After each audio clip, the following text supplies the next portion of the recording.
My name is W. Clement Stone. As General Manager of the Napoleon Hill Associates, it is my privilege to introduce you to Napoleon Hill. How do you do? I'm very happy to have this personal visit with you. Won't you be seated, please? And now, may I request that you forget all your problems and just relax while I bring you the master key with which you may unlock the door to any opportunity that your mind can conceive. The master key consists of 17 principles, the first of which is definiteness of purpose. Right here at the beginning of our visit, I'm going to make you a promise. If you will decide definitely what you want most during your entire lifetime and write it down on paper so that I can read it, I will give you the master key with which you may open the door to the attainment of your desires, whatever they may be. The exact moment when I will deliver this master key to you will depend entirely upon when you are ready to receive it. This is the first of 13 messages that I will deliver to you. Now, in each message, I will describe the master key in terms that you will understand, if you are ready to understand. And now I shall give you the first cue as to the nature of the great master key which has been responsible for all the great successes in every calling, in every part of the world. Please listen carefully to what I have to say, because you may discover the secret of the master key in this first visit. You may get your first cue as to the nature of the great master key when I tell you that psychologists have discovered a natural law which is the very foundation of all personal successes. And I can describe it to you in one short sentence so you can understand it. Whatever the mind can conceive and believe, the mind can achieve. Isn't that a profound statement? You will notice that it says nothing about the need for education, but simply that whatever your mind can conceive and believe, your mind can achieve.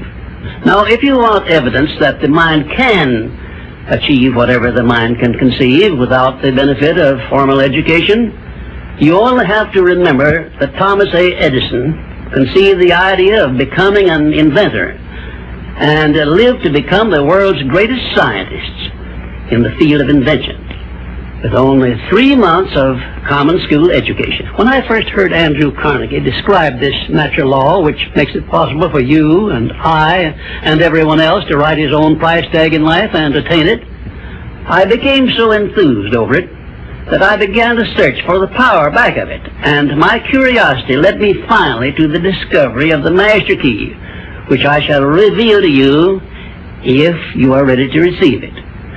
My search led me to the study of the spiritual forces with which all of us are blessed. And it was in this field that I came upon a clue which has enabled me to help millions of people to find their earthly destinies. I want to describe my discovery in the simplest terms possible, because it will reveal to you why it is true that whatever the mind can conceive and believe, the mind can achieve, regardless of how many times you may have failed in the past or how lofty your aims and hopes may be.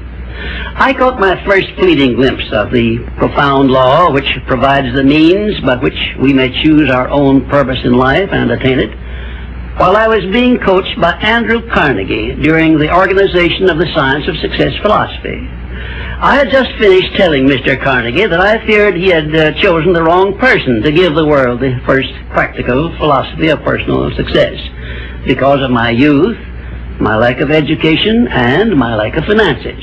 Well, at this point, Mr. Carnegie delivered a lecture that I shall never forget, because it changed my entire life and paved the way for my helping to change the lives of millions of people, some of them not yet born.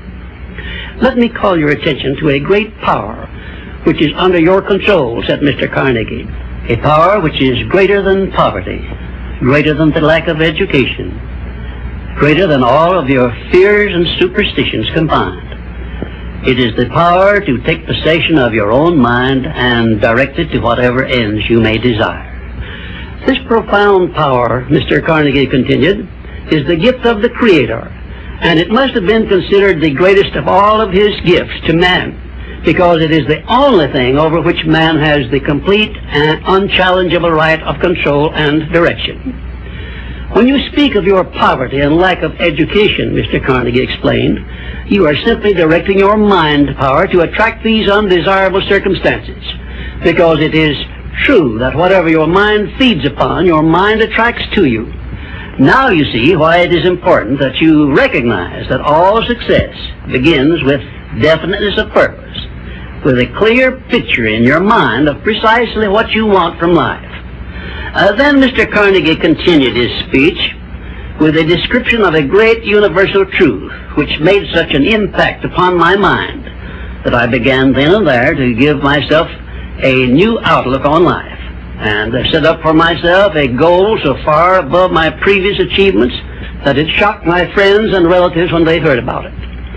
Everyone, said Mr. Carnegie, comes to the earth plane blessed with the privilege of controlling his mind power and directing it to whatever ends he may choose. But, he continued, everyone brings over with him at birth the equivalent of 2 sealed envelopes, one of which is clearly labeled, the riches you may enjoy if you take possession of your own mind and direct it to ends of your own choice.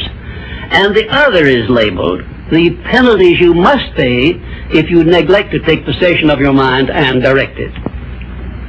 And now let me reveal to you, said Mr. Carnegie, the contents of those 2 sealed envelopes. In the one labeled riches is this list of blessings. 1, sound health. 2, peace of mind. 3, a labor of love of your own choice. 4, freedom from fear and worry. 5, a positive mental attitude. 6, material riches of your own choice and quantity. In the sealed envelope labeled penalties, Mr. Carnegie continued, is this list of the prices one must pay for neglecting to take possession of his own mind. 1, ill health. 2, fear and worry. 3, indecision and doubt. 4, frustration and discouragement throughout life. 5, poverty and want. 6, and a whole flock of evils consisting of envy, greed, jealousy, anger, hatred, and superstition. Now, my mission in life is to help you and everyone who needs my help to open up and use the contents of the sealed envelope labeled riches. And the starting point from which you must take off if you wish to write your own ticket from here on out for the remainder of your life, I will describe for you in these simple instructions. 1, procure a neat pocket-sized notebook, something on the order of this one here, loose leaf affair. And on page 1, write down a clear description of your major desire in life, the one circumstance or position or thing which you will be willing to accept as your idea of success. And remember before you begin writing that your only limitations are those which you set up in your own mind or permit others to set up for you. And 2, on page 2 of your notebook, write down a clear statement of precisely what you intend to give in return for that which you desire from life. And then start in right where you stand now to begin giving. And 3, memorize both of your statements, what you desire and what you intend to give in return for it, and repeat them at least a dozen times daily. And always end your statements with this expression of gratitude for the blessings with which you were gifted at birth. I ask not, O divine providence, for more riches, but more wisdom with which to accept and use wisely the riches I received at birth in the form of the power to control and direct my mind to whatever ends I desire. If you are not too successful or self-satisfied to accept and express this profound prayer, if you accept it and express it in the same spirit of humble sincerity in which I pass it on to you, a new and a better world will reveal itself to you. A world in which you will see reflected the circumstances and the things which you yourself have created. In my next visit, I will give you a description of the second principle of success, through the application of which you may make use of the education and experience of other people, and get the necessary help you may need in attaining your definite major purpose in life. And now let me close this, our first visit, with my favorite expression of gratitude. O divine providence, I ask not for more riches, but more wisdom with which to make wiser use of the riches you gave me at birth, consisting in the power to control and direct my own mind to whatever ends I desire.